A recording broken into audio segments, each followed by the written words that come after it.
நல்லது மனம் கேட்கும் கேள்வி இது.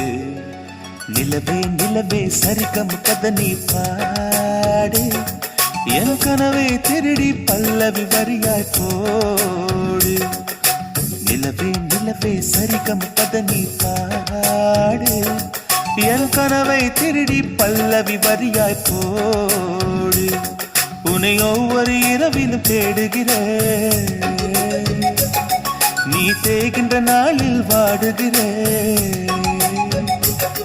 உன் மௌனத்தை